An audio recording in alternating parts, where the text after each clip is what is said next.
The movie opens with a visually striking and intense scene set during World War II. Two fighter planes, a US P-51 Mustang and a Japanese Zero, engage in a dogfight over the ocean. Both planes are shot down and crash land on a mysterious, lush island. The American pilot, Hank Marlowe, played by Will Britton as a young man, and the Japanese pilot, Gunpei Ikari, Miyavi, survive the crash and immediately resume their battle on the ground.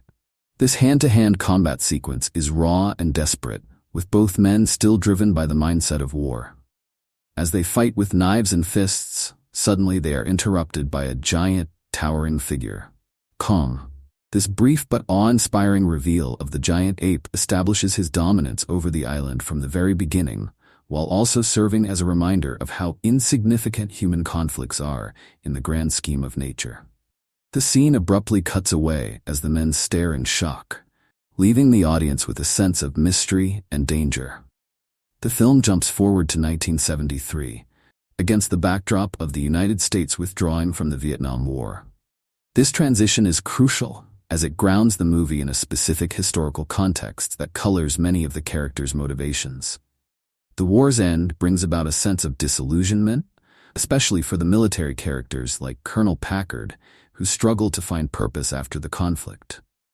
We are introduced to Bill Randa, a senior official at the secretive government organization Monarch, which is focused on tracking and studying giant, unknown creatures. Randa is desperate to secure funding for an expedition to an uncharted island in the South Pacific, Skull Island. Randa's motivations are shrouded in mystery at this point, though it's clear that he knows more about the island's secrets than he lets on. He persuades Senator Willis, Richard Jenkins, to green-light the mission, citing scientific research and the potential discovery of untapped resources as justifications, while subtly hinting at the island's hidden dangers. Assembling the team, gathering the key characters who will join the expedition to Skull Island, each bringing a unique skill set and perspective to the mission. In a smoky bar in Bangkok, we meet James Conrad, a former British Special Air Service (SAS) officer, skilled in tracking and survival. Conrad is approached by Randa and his associate, Houston Brooks, Corey Hawkins, who need his expertise to navigate the uncharted and potentially hostile terrain of Skull Island. Conrad is depicted as a pragmatic and wary man, cynical about the military's motivations after his experience in Vietnam. His role as the film's level-headed and morally grounded character is established here. He is motivated less by patriotism or curiosity and more by his expertise and need for compensation, though he does have a clear sense of right and wrong. Colonel Preston Packard, Samuel L. Jackson. Next, we meet Colonel Packard, a seasoned U.S. Army officer and commander of a helicopter squadron, the Sky Devils, who are stationed in Vietnam. As the war ends, Packard is reluctant to leave the conflict behind, frustrated with the outcome of the war and feeling purposeless in peacetime. When he is approached by Randa to lead the military escort for the Skull Island expedition, he eagerly accepts, viewing it as another opportunity for action and leadership. This sets up Packard's character arc, a man who cannot let go of war, eventually leading to his destructive obsession with Kong. His bitterness and hardened demeanor foreshadow his later antagonism toward Kong, whom he will come to see as an enemy to be conquered.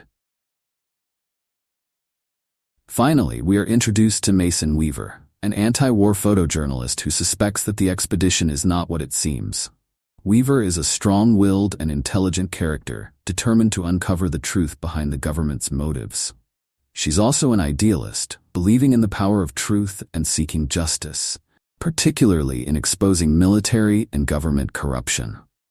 Her skepticism of the military contrasts sharply with Packard's loyal soldier mentality, setting up tension between them from the start. The next major sequence sees the team boarding the U.S. military vessel that will take them to the edge of Skull Island. During this journey, the various characters interact, revealing more about their personalities and underlying tensions. Packard is seen giving orders to his men with military precision, while Randa nervously prepares for the expedition. Weaver questions Randa and Brooks, attempting to uncover more about the mission, but is met with vague and evasive answers, heightening the sense of mystery. The ship approaches Skull Island, shrouded by a massive, violent storm that seems to encircle the entire landmass. In a bold decision, Packard orders his helicopter squadron to fly through the storm to reach the island. The helicopters are tossed around by the winds, but they ultimately break through the storm clouds and are greeted by a stunning vista of the island. Lush jungles, massive mountains, and a sense of untouched wilderness fill the frame. Upon reaching Skull Island, the expedition begins deploying seismic charges to map the island's geology. This action is highly aggressive, as the charges explode across the landscape, disturbing the natural environment. The military characters treat it as just another mission. But the scientists, particularly Houston Brooks, grow concerned about the potential repercussions. Suddenly, out of nowhere, Kong makes his first full appearance.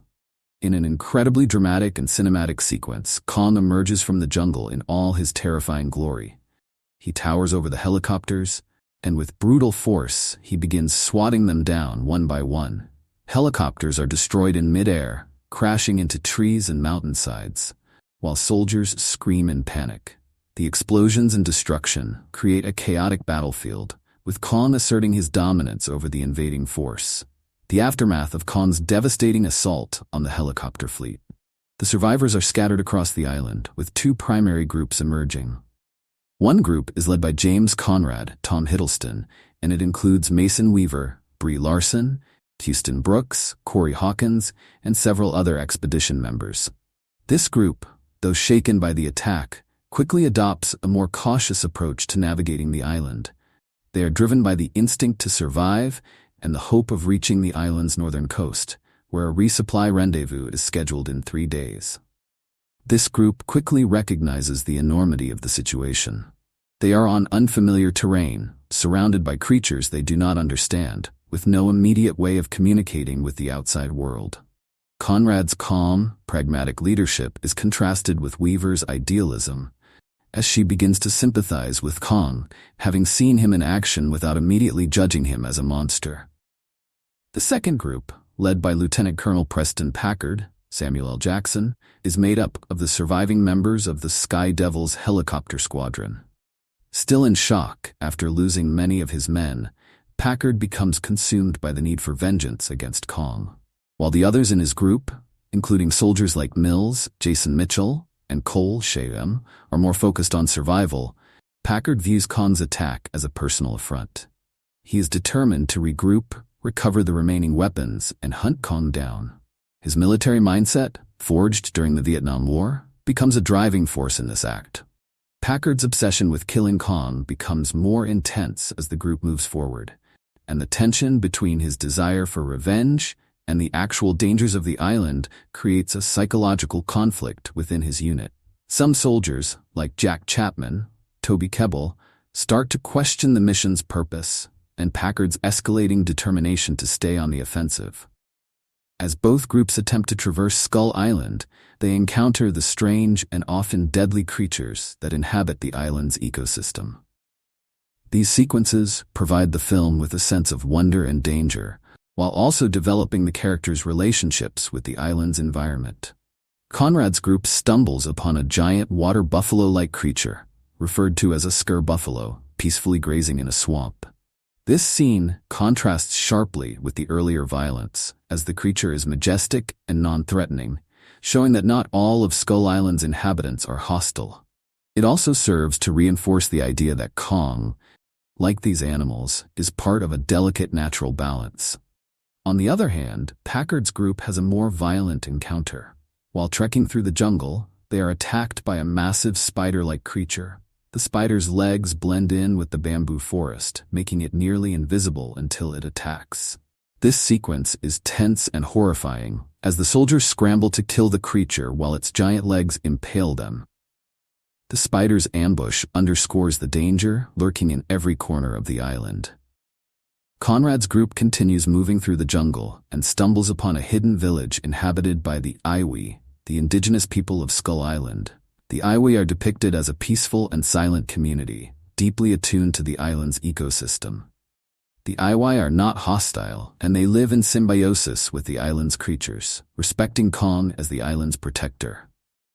It is here that Conrad's group meets Hank Marlowe, John C. Reilly, the American World War II pilot from the opening scene. Marlowe, now much older and slightly eccentric, has been stranded on the island for nearly 3 decades. His survival has been possible due to his relationship with the Iwi, who took him in after his initial clash with Kong. Marlowe brings a sense of humor and levity to the story, despite his traumatic experiences, offering much-needed relief from the tension of the jungle's dangers. Marlowe provides crucial exposition about Skull Island, revealing that Kong is not just a mindless monster, but the island's guardian, protecting it from much more dangerous creatures known as skullcrawlers. According to Marlowe, the skullcrawlers are ancient predators that live underground, and Kong is the last of his kind, defending the island's surface from these creatures. Marlowe explains that the skullcrawlers wiped out Kong's entire family, leaving him as the last of the giant apes.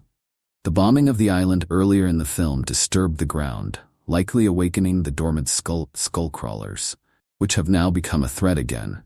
This revelation changes the tone of the movie. Kong is no longer the enemy, but rather a protector fighting to maintain balance. Marlowe also reveals that there is an old ship on the island's north side that he has been working on, which could be used to escape. Conrad's group decides to make their way toward the boat, hoping to use it to reach the resupply rendezvous. While Conrad's group learns the truth about Kong, Packard becomes increasingly consumed by his desire for revenge. Packard's obsession begins to take a toll on his men, especially as they start encountering more dangers on the island.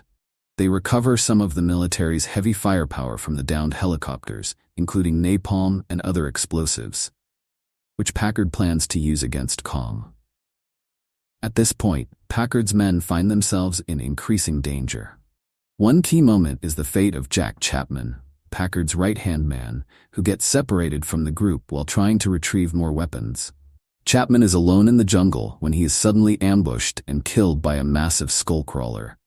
This scene is tense and brutal, as Chapman's death marks the first major loss from the group. It also serves as the audience's first full introduction to the terrifying skullcrawlers, establishing them as a formidable and deadly threat. Chapman's death is a significant blow to Packard, but instead of retreating or reconsidering his plan, it only intensifies his desire to confront and kill Kong, whom he blames for all the casualties so far. Conrad's group continues their journey toward the boat and eventually finds themselves in a vast boneyard filled with the remains of Kong's family, massive skeletal remains of the giant apes. It is here that they have their first direct encounter with a skullcrawler, a terrifying, lizard-like creature with elongated limbs and an insatiable hunger. The creature emerges from the fog-covered bones, and the group is forced into a desperate fight for survival. The skullcrawler is fast, vicious, and almost snake-like in its movements. The ensuing battle is chaotic, as the group uses everything at their disposal: guns, makeshift weapons, and their wits to escape. During the fight, some members of the group are killed, but Conrad, Weaver, and Marlowe manage to survive, narrowly escaping the skullcrawler's jaws. As they continue their journey, Mason Weaver grows more sympathetic toward Kong. She sees him as a misunderstood creature, rather than a monster, particularly after witnessing his battle scars and learning about the loss of his family. Weaver's photography background and role as an observer make her more attuned to the island's balance, and she begins to question humanity's right to interfere with it. Her evolving view is mirrored by Conrad, who, though still focused on survival, starts to appreciate the complexity of the island's ecosystem and Kong's role in it. Meanwhile, Packard's desire for revenge culminates in a decision to set a trap for Kong. After reuniting with Conrad's group, Packard is informed about the skullcrawlers and the true nature of the island, but he refuses to listen. He is determined to destroy Kong, whom he blames for the deaths of his men, and he rallies his remaining soldiers to prepare for a final confrontation. Act 3 of Kong, Skull Island is the most intense and action-packed part of the film, culminating in a series of thrilling battles, moral reckonings, and the ultimate clash between Kong and the monstrous skullcrawler. As tensions between the humans reach a boiling point, the final act explores the consequences of human arrogance in the face of nature and Kong's role as both a protector and survivor. Colonel Preston Packard Samuel L. Jackson, fully committed to his mission to kill Kong. After recovering heavy weaponry and explosives from the downed helicopters, Packard sets a trap near a lake that Kong frequents, using barrels of napalm and other explosives to lure him in. Packard's plan is simple but deadly. He intends to cripple Kong with the napalm and then use the remaining artillery to finish him off. He refuses to listen to any pleas for reason, as James Conrad, Tom Hiddleston, Mason Weaver, Brie Larson, and Hank Marlowe, John C. Reilly, desperately try to convince him that Kong is not the enemy.